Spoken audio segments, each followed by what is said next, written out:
Thank you, Chairman Larson and Chairman DeFazio, for holding this hearing on aviation safety and the impact of 5G. And thanks to all the witnesses. As many of our witnesses have alluded to today, there's currently a 2-mile restriction on deploying 5G around most major public airports in this country, including Midway Airport in Chicago. Let me be clear. I support the FAA's interim orders to preserve aviation safety, including the 2-mile restriction on 5G deployment. But there are certain trade-offs to these orders. Midway Airport is unusual because there are a lot of residents that live right around the airport.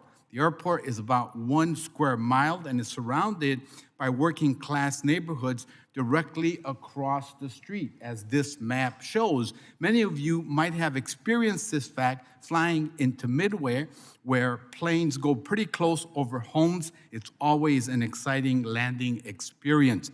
This poster behind me shows the 2-mile radius that constituents of mine live around. They are primarily Latino and Black and lack access to quality broadband. In fact, my own district office, which is 3 miles away, just outside the circle, has very poor broadband. For these residents and my district office, cell phone service is the primary way of accessing the internet. So the potential lack of 5G in the long term, combined with the fact that telecom carriers are planning to shut down their 3G networks at the end of the year, is potentially devastating for these communities and residents around Midway Airport. We cannot permanently prevent these residents from using 5G. We must expeditiously find a way to fully deploy 5G while keeping the same level of aviation safety that we all achieved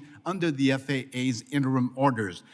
For Ms. Baker and Mr. Fanning, a question. I'm deeply concerned about how long 5G access may be restricted in the neighborhoods adjacent to airports, especially when these are almost always working class Latino and Black neighborhoods who already face significant barriers to broadband access. In your opinion, what is the long-term solution that will allow residents around airports to fully have 5G while maintaining the necessary level of aviation safety? And roughly, how long will it take us to get there?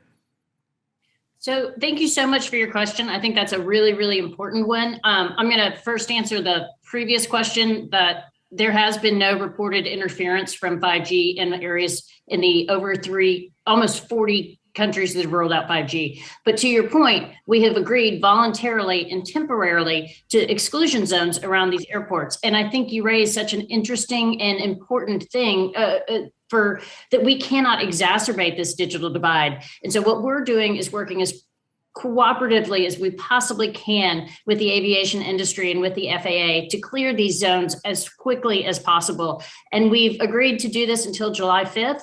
And at that point, we hope that we hope we'll be done sooner than that. We've made tremendous progress and we really have been cooperating well. And I'm proud of our industry and I'm proud of your industry. And it took too long to get here, but I'm glad we're there. Well, thank you for that. And as you noted in your testimony, telecom companies have in the past paid other spectrum users to vacate parts of the spectrum or upgrade their equipment so the telecom companies can fully use that spectrum. Would telecom companies be willing to pay some of the cost for airlines to upgrade their planes' altimeters that are at risk of interference so that we do not have these restrictions in place?